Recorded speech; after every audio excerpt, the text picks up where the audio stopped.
بسم اللہ الرحمن الرحیم ایاک نعبد و ایاک نستعین۔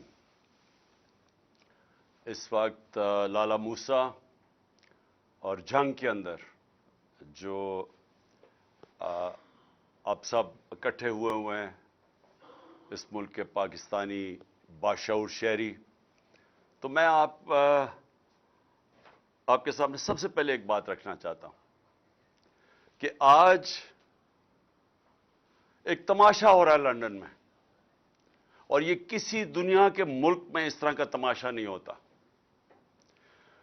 کہ پچھلے 5 دن سے پاکستان کا 3-4 دن سے پرائم منسٹر بھی گیا ہوا ہے اور بھی لوگ گئے ہوئے ہیں، اور مقصد ان کا کیا ہے؟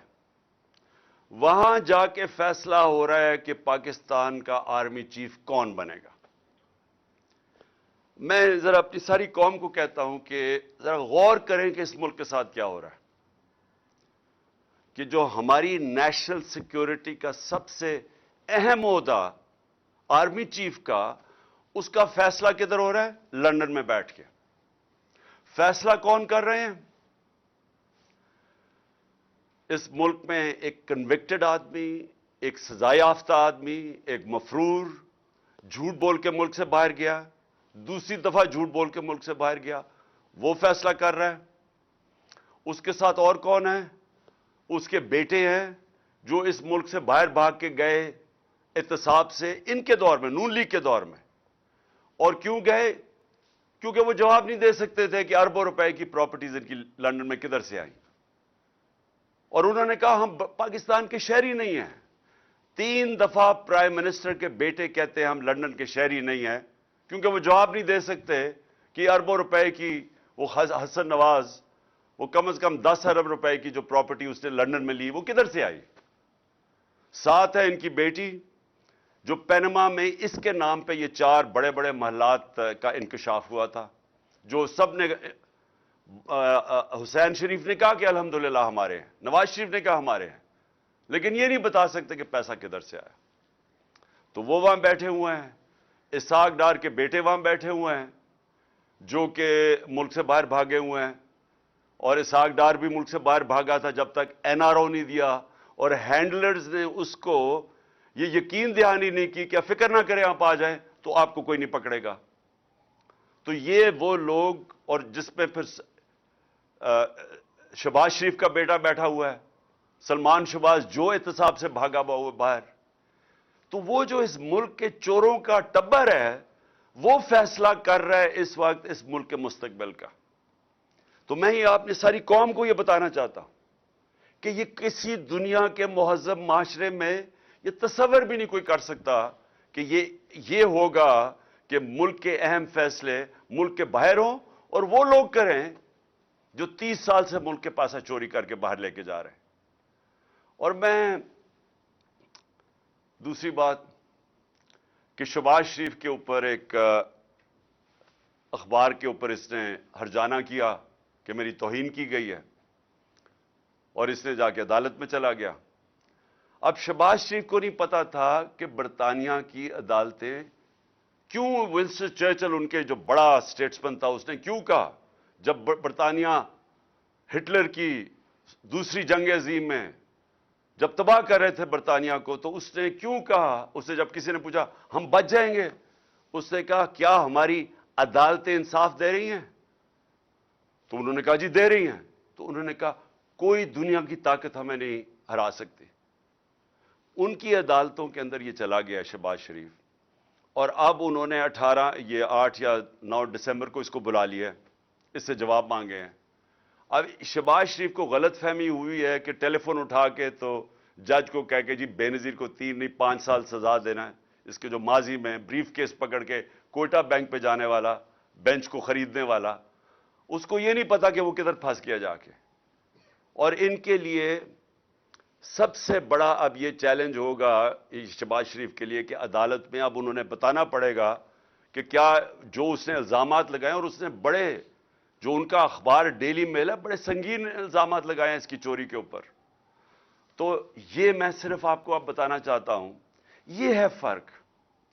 کیوں وہ معاشرے میں خوشحالی ہے، کیوں یہاں سے لوگ نوکریاں ڈھونڈنے جاتے ہیں باہر، کیوں یہاں آپ کے لالا موسیٰ سے خاص طور پہ، اور یہ سارا گجرات، لالا موسیٰ، اوپر جیلم، اتنے لوگ میں ملا ہوں یورپ میں، نوکریاں ڈھونڈتے ہیں پاکستانی، ہمارے پنجاب کے شہری اسکینڈینیویا میں کیوں جاتے ہیں نوکریاں ڈھونڈنے؟ وہاں کے وسائل ہمارے سے زیادہ نہیں ہیں، لیکن ادھر انصاف ہے۔ دیکھیں، بار بار میں آپ کو ایک چیز سمجھاتا ہوں اپنی قوم کو، کیونکہ میرا کام ہے آپ کی تربیت کرنا۔ جب تک ایک ملک کے اندر عدل اور انصاف نہیں ہے، قانون کی حکمرانی نہیں ہے، وہ معاشرہ خوشحال نہیں ہو سکتا، وہ معاشرہ آزاد نہیں ہو سکتا، اس معاشرے میں جمہوریت حقیقی نہیں آ سکتی، حقیقی آزادی نہیں آ سکتی۔ وہ معاشرے کے اندر جدھر کمزور کو طاقتور سے قانون تحفظ نہیں دیتا، وہاں جنگل کا قانون ہوتا ہے۔ وہ جو مرضی آپ کر لیں، آپ اچھی سے بھی پالیسیز لے آئیں، وہاں غربت ہوگی۔ ساری جس کو کہتے ہیں ڈیولپنگ ورلڈ، جو غریب ملک ہیں، ان سب کی یہی کہانی ہے۔ تو میں اس لیے بار بار آپ کو سمجھاتا ہوں میرے پاکستانیوں، کیونکہ میں نے یہ ملک دیکھے ہوئے ہیں، میں نے ٹائم گزارا ہوا ہے یہاں، مجھے پتہ ہے۔ اس لیے میں نے 26 سال پہلے انصاف کی تحریک شروع کی تھی کہ یہ ایشین ٹائیگر نہیں بننے لگا پاکستان، لاہور کو پیرس نہیں آپ بنا سکتے۔ جب آپ عدل اور انصاف کا نظام لے کے آئیں گے، یہاں کی قوم کو آزاد کریں گے، حقیقی آزادی دیں گے، یہ قوم خود ہی اس ملک کو اٹھا لے گی۔ یہاں جو بیرون ملک پاکستانی بیٹھے ہیں، جو میری آج سن رہے ہوں گے مجھے، میرا ان سے انٹریکشن ہے، ان سے پوچھے تو صحیح کیوں نہیں وہ پاکستان میں آ کے پیسہ لگاتے؟ وہ سب سے پہلے آپ کو کہیں گے کہ ہم اس لیے پیسہ نہیں لگاتے پاکستان میں آ کے کہ ہمیں ڈر ہوتا ہے کہ اگر ہم پلاٹ لیتے ہیں تو اس کے اوپر قبضہ ہو جاتا ہے اور ہم قبضہ نہیں چھڑا سکتے۔ تو ہم کاروبار کیسے شروع کر سکتے ہیں جس ملک کے اندر ہمیں قانون تحفظ نہیں دیتا، جس میں ایک فکرہ استعمال کیا جاتا ہے، کانٹریکٹ انفورسمنٹ نہیں ہوتی۔ جب اس ملک میں ہماری سرمایہ کی حفاظت ہی نہیں ہوتی تو ہم کیسے اس ملک میں پیسہ لگائیں گے؟ اور دوسری بات وہ یہ کہیں گے، خاص طور پہ برطانیہ میں جو بیٹھے پاکستانی ہیں، کہ یہ جو ملک کے سربراہ ہیں جو ہمیں کہتے ہیں کہ پاکستان میں اپنا پیسہ لے کے آؤ، تو اپنا پیسہ تو پاکستان سے باہر بھیج رہے ہیں، ان کے تو بڑے بڑے محلات باہر ہیں، ان کے کاروبار باہر ہیں، تو یہ ہمیں کہہ رہے ہیں کہ پاکستان میں پیسہ لگاؤ، اور وہ یہ کہتے ہیں کہ یہ پیسہ باہر کیوں بھیجتے ہیں؟ نمبر 1 چوری کا پیسہ ہے، کیونکہ اگر چوری کا پیسہ کیوں باہر بھیجنا پڑتا ہے کہ پاکستان میں نظر آ جائے گا۔ یہاں اب اگر ایک دم ان کی دولت میں اربوں روپے کا اضافہ ہونا شروع ہو جائے تو پوچھیں گے تو صحیح نا قوم کے کدھر سے پیسہ آیا؟ وہ یہ جواب نہیں دے سکتے کیونکہ چوری کا پیسہ ہے، اس لیے ان کو باہر بھیجنا پڑتا ہے۔ اور یاد رکھیں، جب باہر بھیجتے ہیں، اور میں یہ بار بار آپ کو اس لیے بتاتا ہوں کہ جب آپ کا ملک کا پیسہ چوری کر کے، جس طرح یہ ٹی کیس ہے شہباز شریف کا اور بیٹوں کا، کہ یہ پوری ایک گاڑی میں پیسہ، پہلے وہاں سے ان کے ماڈل ٹاؤن کے گھر سے وہ گاڑی میں پیسہ رکھا جاتا تھا، پھر پولیس گارڈ لے کے جاتی تھی ہنڈی اور حوالے، جدھر سے یہ پیسہ ڈالر میں چینج ہوتا تھا اور پھر باہر بھیجتے تھے، اور پھر جو پیسہ پاکستان منگوانا ہو تو وہ ایک ان لوگوں کے نام پہ لے کے آتے تھے جو کبھی پاکستان سے باہر ہی نہیں گئے، مثلا، اور زرداری بھی یہی کرتا تھا، تو وہ پاپڑ والا اور چینی والا اور یہ وہ لوگ ان کے پاسپورٹ لیتے تھے اور کہتے تھے جی انہوں نے باہر سے ریمیٹنسز بھیجی ہے۔ تو خود ہی قانون بنایا تھا 1992 میں کہ جی اگر باہر سے کوئی پیسہ بھیجے گا تو کوئی سوال نہیں پوچھا جائے گا، اور یہ حدیبہ پیپر مل بھی یہی کیس تھا، زرداری کا بھی یہی کیس ہے، وہ جو فیک اکاؤنٹس کا ان کے بھی یہی کیس ہے۔ تو یہ وہاں سے انہوں نے پیسے باہر پہلے چوری کر کے، چوری کا پیسہ باہر، ریمیٹنس سے واپس جس کی ضرورت ہے، باقی پیسہ ان کا باہر پڑا ہے۔ جو ان کا زیادہ تر مال ہے، یہ دونوں بڑے بڑے خاندانوں کو، یہ باہر پڑا ہوا ہے پاکستان سے، اور بڑی شان و شوکت میں وہاں رہتے ہیں، اور یہ اس ملک کا المیہ ہے کہ یہ ہر تھوڑی دیر کے بعد ان کو NRO ملتا ہے، پھر واپس آتے ہیں، پھر لوٹتے ہیں، پھر پیسہ باہر لے جاتے ہیں۔ اور یہ آپ کے سامنے ہو رہا ہے اس وقت، یہ جو تماشا ہے کہ سارے جناب لندن کی طرف دیکھ رہے ہیں، چور بیٹھ کے فیصلہ کر رہے ہیں کہ پاکستان کا آرمی چیف کون ہوگا۔ یعنی مجھے حیرت ہوتی ہے کئی دفعہ کہ یہ جب ہم ہم نے ہم یہ سوچتے ہیں کہ یہ اللہ یہ ہم کس دنیا میں رہ رہے ہیں کہ کسی بھی دنیا کے ملک میں یہ مجھے کوئی بتا دے، میں برطانیہ میں پتہ نہیں کتنے 20-30 سال گزارے ہیں، کوئی سوچ سکتا ہے وہاں کی اس طرح کی چیز ہو؟ کوئی سوچ سکتا ہے کہ برطانیہ کے پرائم منسٹر کی باہر پراپرٹیز پڑی ہوں، اور اگر پڑی ہوں تو وہ ایک دن بھی آفس میں رہ سکتا ہے جب تک جواب نہ دے؟ کوئی سوچ سکتا ہے کہ ملک کے باہر پرائم منسٹر آئے باہر بھاگ جائے جب اس کا احتساب ہو، واپس آ کے پھر اوپر بیٹھ جائے، کیسز معاف ہو جائے، اور پھر جب اس کو پھر پکڑنے لگے پھر باہر بھاگ جائے اور قوم کے فیصلے باہر سے کرے؟ یہ ساری قوم ذرا سوچے اس کے اوپر کہ اس کا کوئی مہذب معاشرے کے اندر اس طرح کی مثال نہیں ہے۔ اور پھر ہم کہتے ہیں کہ جی آرمی چیف کے میرے اوپر بھی 1-2 الزام لگائیں، جی اس کا ہم نے متنازع کر دیا اس کا آرمی چیف کا۔ میں نے تو کبھی متنازع نہیں کیا، میں تو کہتا ہوں جو میرٹ کے اوپر آرمی چیف ہے اس کو بنانا چاہیے، مجھے تو کوئی اپنا آرمی چیف نہیں چاہیے، پھر سے نہ مجھے اپنا کوئی جج چاہیے، نہ مجھے کوئی اپنا آئی جی چاہیے، نہ مجھے اپنا کوئی نیب کا ہیڈ چاہیے، مجھے تو بہترین میرٹ کے اوپر لوگ چاہیے، ان کو چاہیے، ہر آدمی ان کا اپنا ہونا چاہیے۔ اب پنڈی اسلام آباد کا شہباز شریف نے آئی جی بنایا، اس کو سزا ہونے والی تھی، سیف سٹی کیس میں اس آئی جی کو اس کو سزا ہونے والی تھی، اس نے اٹھا کے اس کو آئی جی بنا دیا۔ کیوں بنایا اس کو؟ کیونکہ وہ کرپٹ ہے، وہ اب اس کی خدمت کرے گا، وہ اس کا ہر ناجائز کام کرے گا۔ اس لیے اس طرح ملک تباہ ہوتے ہیں کہ اداروں کے اوپر لوگوں کو اس لیے نہیں لے کے آتے کہ وہ میرٹ پہ اور ملک کا فائدہ ہوگا اور ادارے کو مضبوط کرے گا، ان کو اس لیے لے کے آتے ہیں کہ یہ ان کے غلط کام کریں گے، اور یہی انہوں نے کروایا آج تک۔ عدلیہ کے اندر انہوں نے ڈنڈے مار کے جب چیف جسٹس سجاد علی شاہ جیسا دیانتدار جج کو جب بھگایا وہاں سے اور پھر پیسے رشوت دے کے اس کو جب ہٹایا، تو یہ اس لیے نہیں کہ ان کو کوئی فکر تھی کہ پاکستان کی عدلیہ ٹھیک کام نہیں کر رہی، اس لیے کہ وہ ان کے نیچے نہیں تھی، ان کی غلامی نہیں کر رہی تھی، ان کے غلط کاموں کے اوپر غلاف نہیں ڈال رہی تھی، چھپا نہیں رہی تھی۔ تو جب جن لوگوں کی پوری تاریخ ہی یہ ہو تو وہ لوگ پاکستان کے آرمی چیف کا فیصلہ کریں گے لندن میں بیٹھ کے؟ اور میں ان سے بھی پوچھنا چاہتا ہوں جو ان کے ہینڈلرز ہیں، کیا ان کو فکر نہیں ہے پاکستان کی؟ کیا ان کو نہیں سمجھ آ رہی ہے کیا ہو رہا ہے ملک کے اندر؟ کیا ان کو تب نہیں سمجھ آ رہی تھی جب یہ ایک چوروں کو اوپر مسلط کیا جا رہا تھا کہ انہوں نے ملک کے ساتھ کرنا کیا ہے؟ جو 30 سال سے ملک کو لوٹ رہے تھے ان کو پھر سے جب مسلط کیا انہوں نے، تو کیا ان کو یہ نہیں نظر آ رہا تھا کہ انہوں نے کرنا کیا ملک کے ساتھ؟ تو یہ جو ہو رہا ہے یہ ہونا تھا، کیونکہ انہوں نے ماضی میں بھی یہی کیا ہے۔ میں یہ سوال پوچھتا ہوں کہ کون ذمہ دار ہے اس کا کہ جو پاکستان چھوڑ کے گئے تھے ہم، جو عدم اعتماد سے پہلے مارچ کے اندر جو پاکستان تھا، مجھے وہ بتائیں۔ آج پاکستان کی بزنس کمیونٹی سے پوچھیں، پاکستانی کسانوں سے پوچھیں، پاکستان کے مزدوروں سے پوچھیں کہ وہ کس طرف پاکستان جا رہا تھا۔ 17 سال کے بعد ہماری بہترین ملک کے اندر دولت میں اضافہ ہو رہا تھا جس کو گروتھ ریٹ کہتے ہیں۔ تیسرے سال میں 5.7% ہماری اکانومی گرو کی، اور چوتھے سال میں 6%۔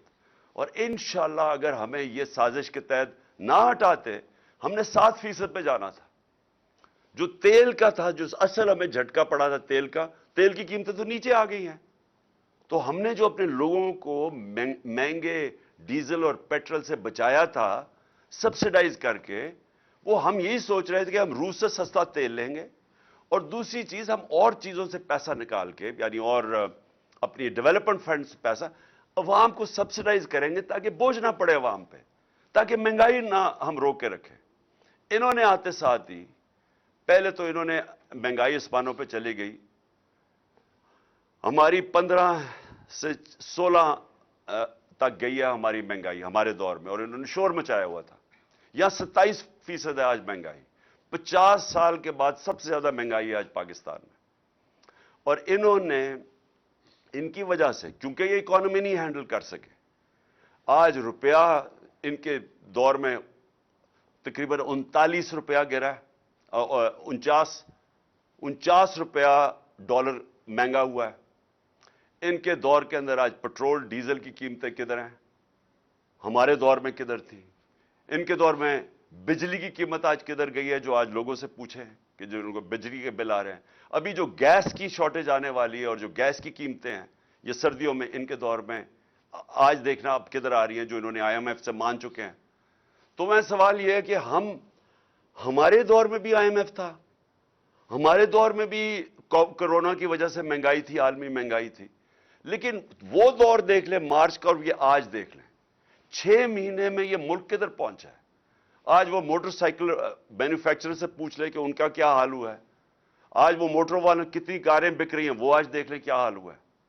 انڈسٹری جو تاریخی ہمارے سالوں کے بعد ہماری انڈسٹری تیزی سے اوپر جا رہی، تقریباً 26%، وہ آج 0 پہ پہنچ گئی ہے. اس کے علاوہ اس کی وجہ سے بے روزگاری بڑھے گی. فیصل آباد میں 8 لاکھ لوگ بے روزگار ہو چکے ہیں. وہی فیصل آباد جدھر مزدور نہیں مل رہا تھا مارچ کے اندر. تو میں سوال یہ پوچھتا ہوں کہ یہ جو ہینڈلرز لے کے آئے ہیں اور یہ جو آج تماشے ہو رہے ہیں پاکستان سے، کون ذمہ دار ہے اس کا؟ کس نے جواب دینا ہے اس کا؟ کون بتائے گا کہ یہ قوم کو کدھر سے کدھر لے گئے ہیں؟ آج پاکستان کے پاس جو دولت میں اضافہ ہو رہا تھا وہ ہو ہی نہیں رہا. گروتھ ریٹ کا مطلب کہ دولت میں اضافہ ہوتا ہے. جب گروتھ ریٹ نیچے آتا ہے اور یہ آپ یہ سوچ رہے ہیں کہ اب یہ پہنچ جائے گا 6% جو ہمارے دور سے، اب یہ پہنچ جائے گا تقریباً 1% سے بھی کم. جب دولت کے اندر اضافہ کم ہوگا تو اس سے کیا ہوگا؟ اس سے یہ ہوگا کہ ہم نے قرضے تو دینے ہیں، قرضے لیے ہوئے ہیں، قرضوں کی قسطیں واپس کرنی ہیں. تو جب ہماری دولت میں اضافہ ہی نہیں ہو رہا تو قرضوں کی قسطیں کیسے واپس کریں گے؟ کدھر سے پیسہ آئے گا؟ آج یہ حال ہو گیا ہے کہ ہمیں قرضے لینے پڑتے ہیں قرضوں کی قسطیں واپس کرنے پہ. تو قرضوں میں ڈوبتا جا رہا ہے ملک، اور جو دولت بڑھ رہی تھی وہ اب بڑھ نہیں رہی. دولت کے اندر اضافہ ہوگا تو قرضے واپس کریں گے، وہ تو اب نیچے جا رہا ہے. ہماری ٹیکس کلیکشن نیچے جا رہی ہے، ہماری ایکسپورٹس نیچے جا رہی ہیں، جو بیرون ملک پاکستانی ریمیٹنسز بھیجتے تھے وہ نیچے جا رہی ہیں. تو دولت نیچے جا رہی ہے ملک کی. تو یہ کس نے، کون ذمہ دار ہے اس کا کہ ان چوروں کو ہمارے اوپر مسلط کیا؟ یہ قوم سوال پوچھے گی. تاریخ یہ چیز نوٹ کر رہی ہے کہ یہ جو ہوا ہے اس ملک کے ساتھ، کون کون لوگ ذمہ دار ہیں اس کے. اور یہ جو سمجھتے ہیں کہ لوگوں کے منہ بند کر کے، لوگوں کے صحافیوں کو جو ارشد شریف سے کیا ہے، جو اس وقت قوم شوق میں ہے کہ جو ارشد شریف سے کیا گیا ہے، قوم سوال پوچھ رہی ہے کہ کیا یہ طریقہ ملک کو چلانے کا کہ پہلے ان چوروں کو لے کے آؤ، اس کے بعد لوگوں کو کہو ہضم کرو یہ، کیونکہ ہم نے فیصلہ کر لیا اب یہ آپ کے اوپر بیٹھیں گے، اور جب قوم نہیں مانے تو ان کو مارو، صحافی نہیں مارے تو ان کو ڈنڈے مارو، ان کو تشدد کرو، ان کو باہر بھجوا دو، اور یہ جو قتل کروا دو جو ارشد شریف سے کیا ہے. پھر اعظم سواتی جیسے لوگ جو اس سے کیا انہوں نے، کہ اس نے کوئی تنقید کر دی، کون سی اس نے اتنی بڑی قیامت تھی کہ اس کو ننگا کر کے بچوں کے سامنے پہلے مارو، پھر ننگا کر کے تشدد کرو، اور پھر جو ویڈیو دی ہے. یعنی اس سے تو کوئی ساری آج قوم دنگ ہے کہ کوئی اتنا بھی نیچے گر سکتا ہے کہ کسی کو بلیک میل کرنے کے لیے آپ میاں بیوی کی ویڈیو ڈال دیں. یہاں ہم گر گئے ہیں صرف اس لیے کہ آپ چاہتے ہیں ہم ان چوروں کو تسلیم کر لیں. اور اس لیے میں آج سارے پاکستانیوں کو کہنا چاہتا ہوں کہ دیکھیں، یہ ایک فیصلہ کن وقت ہے ہماری تاریخ کا. آپ نے سب نے شرکت کرنی ہے. یہ عمران خان کی تحریک نہیں ہے، یہ آپ کی تحریک ہے. اور یہاں ہمارا نوجوان، میں خاص نوجوانوں، 68% پاکستان کی قوم 28 سال کی عمر سے کم ہے. سوشل میڈیا کا زمانہ ہے، آپ میں شعور آ چکا ہے. آپ یہ سمجھ جائیں کہ جو قوم حقیقی طور پہ آزاد نہیں ہوتی، جو قوم غلام ہوتی ہے، اس کی کوئی حیثیت نہیں ہوتی. وہ ساری دنیا میں ٹھوکریں کھاتی ہے. ہرے پاسپورٹ کی کوئی عزت نہیں ہوگی. دنیا آپ کو اور نظر سے دیکھے گی کہ غلام قوم کبھی اوپر نہیں، اس کی پرواز اوپر نہیں ہوتی. غلام قوم صرف انصاف سے آزاد ہوتی ہے، اور یہ حقیقی آزادی کی تحریک ہے ہی انصاف لینے کے لیے. جب تک ہمارے حقوق نہیں ملتے، انصاف ہمیں نہیں ملتا، ہماری عدلیہ ہمارے حقوق کی حفاظت نہیں کرتی طاقتور سے، جب تک طاقتور قانون میں نہیں آتا، قانون کے نیچے نہیں آتا، جب تک اس ملک کی جو پوٹینشل ہے، جو اللہ نے اس ملک میں صلاحیتیں دی ہیں، جو اثاثے دیے ہوئے ہیں اس ملک کو، جو نعمتیں بخشی ہیں، وہ صرف تب اوپر آئیں گی جب اس ملک میں انصاف ہوگا، قوم آزاد ہوگی. آزاد قوم میں ہی حقیقی جمہوریت آتی ہے، اور اس کے بعد خوشحالی آتی ہے. کسی کو باہر جانے کی ضرورت نہیں پڑے گی اس ملک سے. اللہ نے سب کچھ دیا اس ملک کو، لیکن اس کے لیے سب کو جدوجہد کرنی پڑے گی. کیونکہ میں بار بار کہتا ہوں، آزادی پلیٹ میں رکھ کے کوئی نہیں دیتا. زنجیریں گرتی نہیں ہیں، توڑنی پڑتی ہیں. آزادی چھیننی پڑتی ہے. پاکستان زندہ باد.